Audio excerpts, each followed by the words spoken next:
je m'appelle Émilie et j'ai décidé de partir 2 mois en Tanzanie à Mafia Island pour travailler dans la conservation des requins-baleines et des coraux.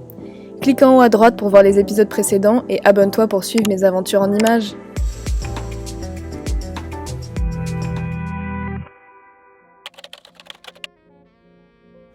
Bienvenue à Kilindoni, la ville à côté de Kitukiblu. Et il y a un truc de ouf, je vais vous montrer. Il y a un gars, il est tellement fan de Liverpool qu'il a son truc de Liverpool. Mambo!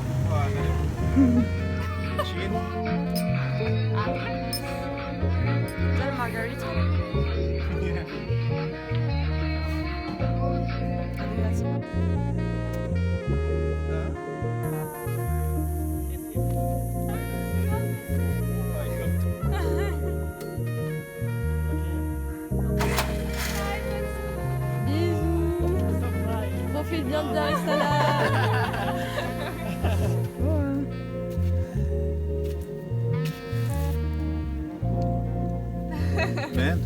Really pretty. Ja.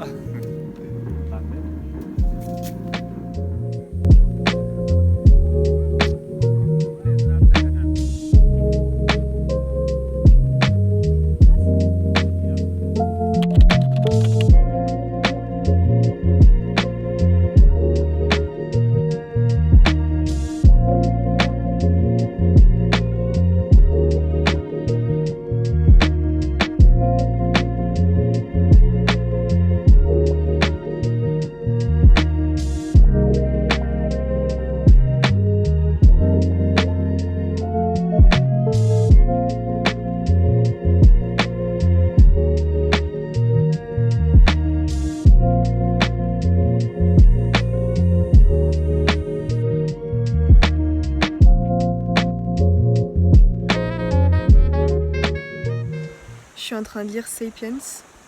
Je l'avais pas fini, je l'avais commencé il y a longtemps. Et qui voilà? Hello toi?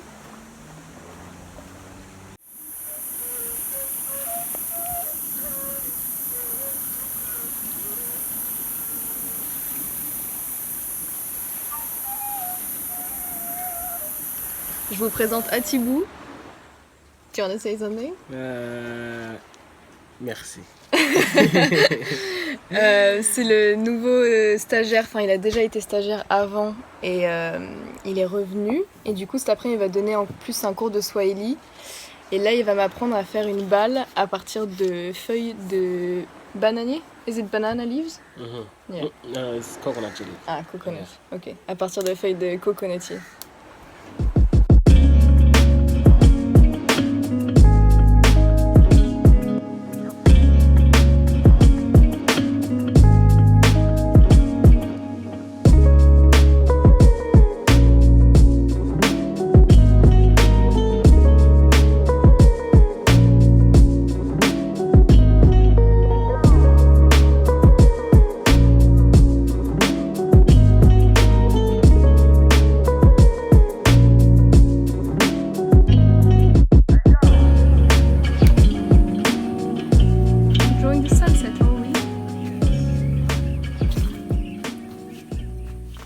Petite update depuis la jungle. Hier c'était une matinée magnifique. Je pense la meilleure matinée que j'ai eue depuis que je suis arrivée ici. J'ai pas trop filmé pendant, j'ai bien profité du moment. Mais je vous fais du coup un petit update pour vous raconter. En gros, on a des potes au club de plongée de Mafia Island. Et c'était l'anniversaire de James qui a eu 21 ans. Et du coup le soir on est allé lui souhaiter sur la plage à une fête surprise où ils ont fait brûler une arche construite en bois. Donc c'était très très stylé.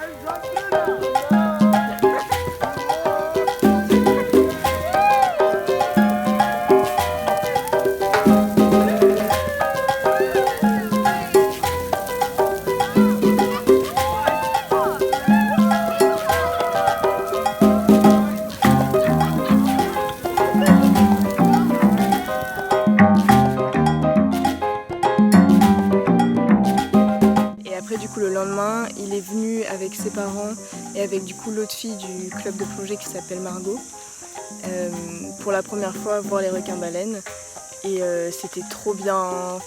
On était avec 2 bateaux, ils ont trop kiffé. À la fin on a eu un requin-baleine pour nous tout seuls dans des eaux peu profondes, donc c'était de l'eau genre turquoise. On voyait les étoiles de mer au fond et il était genre juste à côté de nous. Enfin clairement si je voulais le toucher je pouvais quoi, mais une de nos règles d'or est qu'on ne touche pas les requins-baleines. Donc ouais, c'était ouf, incroyable, et j'ai pas eu mal de mer, donc ça c'était ouf, sans prendre de pilule, donc encore plus ouf. Donc c'est vraiment une super matinée, vraiment incroyable. Mais en fait, pour que cette matinée se réalise, la veille, il y a eu quand même un moment de stress où j'ai dû prendre des décisions toute seule, c'est-à-dire que mon boss était injoignable vu qu'il il est parti depuis la semaine dernière.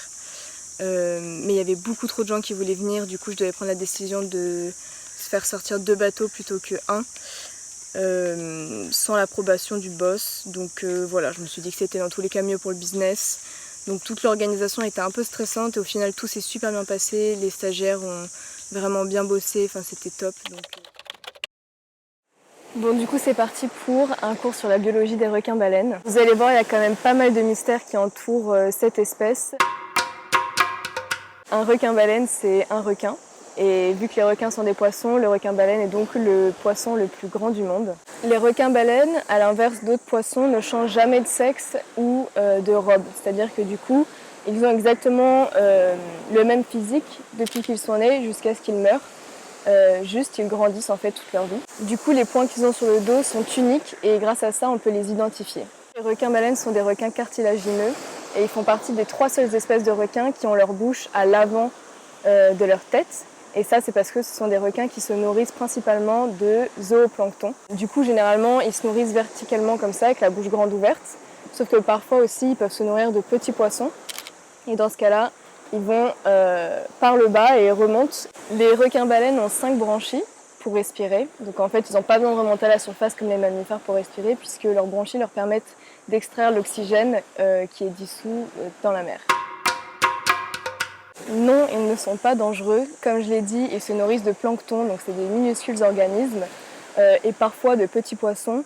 Mais si par mégarde tu rentrais dans la bouche d'un requin-baleine, il n'y a vraiment pas de quoi s'inquiéter, puisque de toute manière leur gorge fait la taille de mon poing, donc jamais tu pourrais être avalé par un requin-baleine.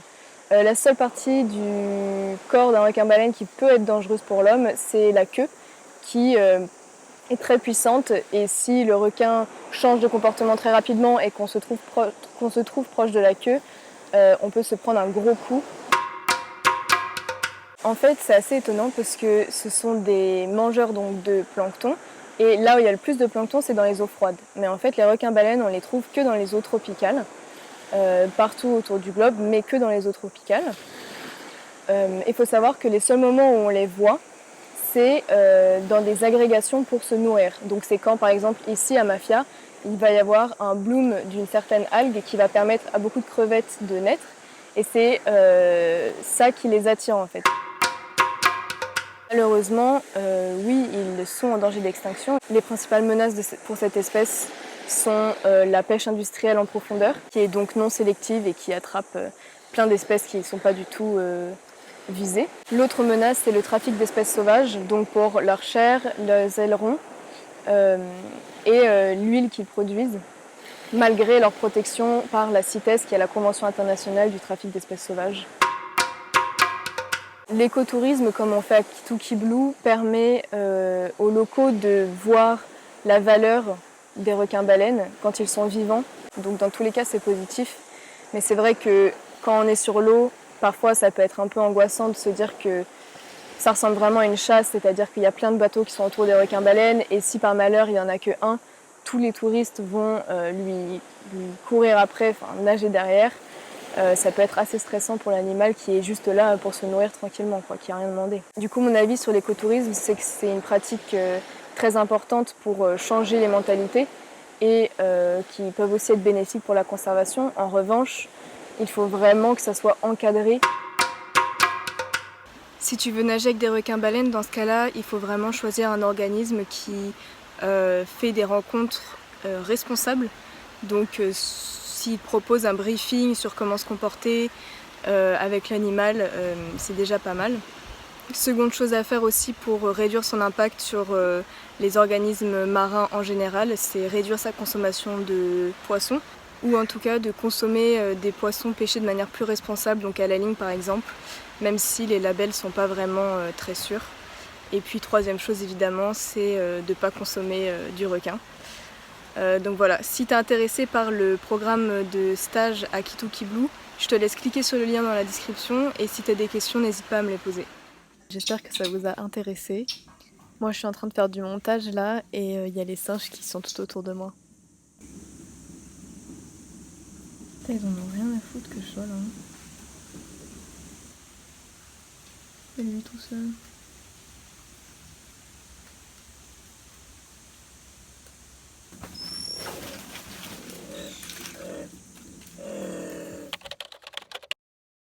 Do you know how to make chapati? Yes, I do.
On est entouré des singes, là ils sont en train de devenir de plus en plus confortables avec nous.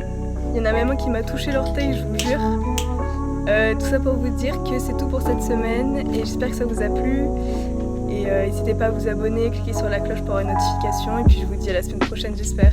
Ciao!